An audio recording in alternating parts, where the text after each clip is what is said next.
தமிழக மக்களுக்கு ஒரு மகிழ்ச்சிகரமான செய்தி. இந்த மேலூர் பகுதியில் இருக்கக்கூடிய எல்லா மக்களுக்கும், குறிப்பா இந்த நாயக்கர்பட்டி வெள்ளாளப்பட்டி டங்ஸ்டன் பிளாக் 4981 ஏக்கர்ல இருக்கக்கூடிய மக்களுக்கு மகிழ்ச்சியான செய்தி. அதிகாரப்பூர்வமாக நாளை வர இருக்கு. அதிகாரப்பூர்வமாக நாளை மத்திய அரசு நாளை வர இருக்கு.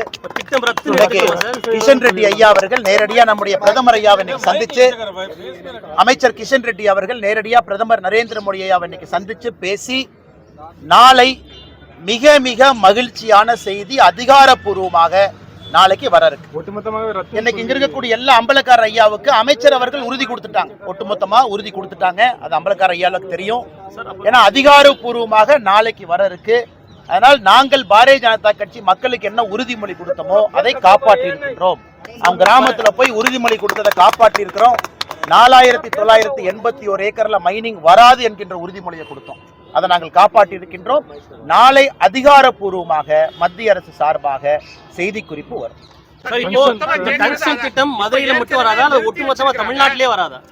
டங்ஸ்டன் திட்டத்தை பொறுத்தவரை குறிப்பா இந்த பகுதி உங்களுக்கு தெரியும். உங்களுக்கு தெரியும், இந்தியாவை பொறுத்தவரை மைனிங் நடக்குது, தமிழ்நாட்டிலும் நடக்குது. சிமெண்ட்டுக்கு மைனிங் நடக்குது, கல்லுக்கு நடக்குது. இது ஒரு அரிதான பொருளாக இருந்தாலும் கூட இந்த பகுதி ஒரு வித்தியாசமான பிரத்யேகமான பகுதி. நீர்நிலைகள், சமணப்படுகைகள், கோவில்கள், கள்ளழகர் கோவில் இருந்து எல்லாம் இருக்கு. அதனால இந்த பகுதியில் கிட்டத்தட்ட 20,000 மக்கள் இருக்கிறாங்க. அவ்வளவு கிராமங்கள் இருக்கு. இந்த பகுதி மக்களுடைய கோரிக்கையை நாங்கள் நிறைவேற்றி இருக்கிறோம். நாளை அதிகாரப்பூர்வமான அறிவிப்பு. இந்த திட்டம் வேறு பகுதியில செயல்படுத்த வாய்ப்பு இருக்கா சார்? தமிழ்நாட்டுல வேறு பகுதியில திட்டம் செயல்படுத்த வாய்ப்பு இருக்கா? வேற பகுதியில் டங்ஸ்டன் இல்லையாங்கண்ணா. இந்த பகுதியில தான் 2021 14 செப்டம்பர்ல ஜியாலஜிக்கல் சர்வே ஆஃப் இந்தியாவுடைய ஆய்வறிக்கையின்படி இங்க டங்ஸ்டன் இருக்குன்னு கண்டுபிடிச்சு ரிப்போர்ட் கொடுக்குறாங்க. அதன்படிதான் ஆக்ஷன் நடக்குது. அதனால ஒரு பக்கம் நம்ம புரிஞ்சுக்கணும்னா, எந்த மைனிங்லயும் மத்திய அரசுக்கு ₹1 வரப்போறது இல்லைங்கண்ணா. மாநில அரசுக்கு பிரீமியம், அந்த லோக்கல் டிஸ்ட்ரிக்ட்டுக்கு வந்து டிஸ்ட்ரிக்ட் மினரல் ஃபண்ட் DMF. மத்திய அரசுக்கு மைனிங்ல ₹1 தமிழகத்திலிருந்து வருவாய் வராது. இந்தியாவில் எங்கேயுமே வருவாய் வராது. இன்னைக்கு கிராம மக்களுடைய கோரிக்கை ஏற்று எப்பொழுதுமே பிரதமர் அவர்களை பொறுத்தவரை விவசாயிகளுடைய நண்பனா தான் இருந்திருக்கிறார். அது மீத்தேன் ஹைட்ரோ கார்பன் திட்டத்திலிருந்து ஒன்னொன்னும் பாருங்க. அதனால் பொங்கலை சந்தோஷமா கொண்டாடினாங்க. பிரதமர் ஐயாவை நம்பினாங்க. பிரதமர் ஐயா கைவிடல. நாளை மகிழ்ச்சிகரமான அதிகாரப்பூர்வமான அறிவிப்பு நாளை.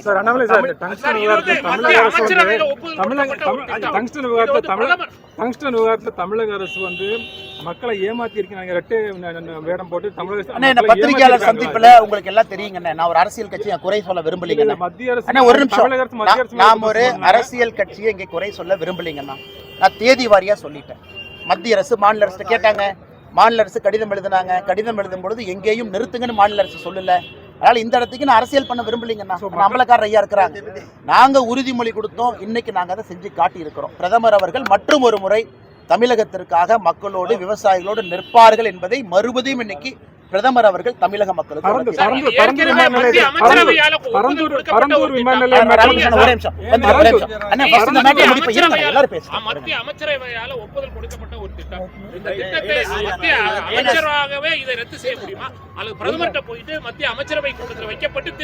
நீங்க ஒரு மூத்த பத்திரிகையாளர்.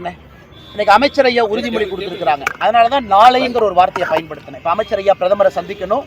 அதிகாரப்பூர்வமான அறிவிப்பு நாளை வருதுங்க. அதனாலதான் அந்த வார்த்தை ரத்து செய்யப்பட்டு நாளை அறிவிப்பு வருமா, இல்ல அதை செய்யக்கூடிய அதிகாரம் யாருக்கு இருக்கு? மத்திய அரசுக்கு, மாநில அரசு? அண்ணா, இது வந்து இன்னைக்கு மத்திய அரசை பொறுத்தவரை இந்த டிரான்ச் 4ல அரிட்டாப்பட்டி வெள்ளாளப்பட்டிக்கு அறிவிப்பு கொடுத்திருக்கிறாங்க. அவங்க ஜூன்ல கொடுத்ததுக்கு அப்புறம் தான் நவம்பர் 2024 ஆக்ஷன்ல ஒரு கம்பெனி எடுத்திருக்கிறாங்க. இந்த ஆக்ஷன் நடத்தக்கூடாது, இங்கே டங்ஸ்டன் வரக்கூடாதுங்கிறது இவங்க கோரிக்கை. 4981 ஏக்கர்ல அது இன்னைக்கு அமைச்சர் ஐயா உறுதி கொடுத்திருக்கிறாங்க. அண்ணன் ஒரு டெக்னிக்கல் கேள்வி கேட்டாங்க.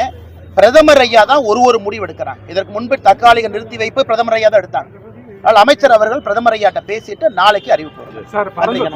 பரந்தூர் விமான நிலைய விவகாரத்திலையும் இந்த இதுல முழுமையாக இந்த திட்டம்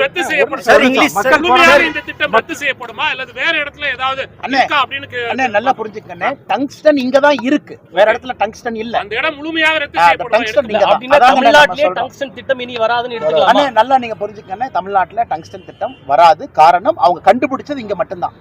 அதான் இந்த GSI ரிப்போர்ட் வந்திருந்தா அவங்க டிரான்ஸ்ஃபர்லயே ஆக்ஷன் மக்களுக்கு பண்ணிருக்காங்க. எளிமையா ஏற்கனவே புரிஞ்சுக்க நிறுத்தி ஆமா. வைக்கப்பட்ட நீங்க கேக்குற கேள்வி நியாயமான கேள்விதான். ஏற்கனவே நிறுத்தி ஆனா வைக்கப்பட்ட ஒரே போது நிமிஷம் என்ன சகோதரி சொன்னாங்கன்னா, கேக்குறாங்க, ஒரே நிமிஷம். GSI வந்து அந்த ரிப்போர்ட்டை வந்து ரீஎவாலுவேட் தான் பண்ண Correct, சொல்லி madam. சொல்லிருந்தாங்க. Correct, அதான் madam.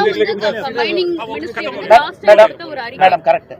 அதை நிறுத்தி வச்சதுக்கு நன்றி சொல்றோம் முதல் வேலை. ரெண்டாவது, ஐயா நீங்க ஆன் ஹோல்டு ரீ எக்ஸாமின் பண்றீங்க, எங்களுக்கு முழுவதுமாக கைவிட வேண்டும் என்பதற்காக தான் இங்க வந்திருக்கோம். அந்த அறிவிப்பு தான் நாளைக்கு வருங்கம்மா. வருங்க மேடம். 4981 ஏக்கர் முழுமை எல்லா கிராம மக்களும் சந்தோஷமா இருக்கலாம். நாளைக்கு அறிவிப்பு வருது. பாதகம் செய்பவரை கண்டால் நாம் பயம் கொள்ளலாகாது பாப்பா. மோதி மிதித்து விடு பாப்பா, அவர் முகத்தில் உமிழ்ந்து விடு பாப்பா. அண்மை செய்திகளை உடனுக்குடன் தெரிந்து கொள்ள இணைந்திருங்கள் எம் நாடு தொலைக்காட்சியுடன்.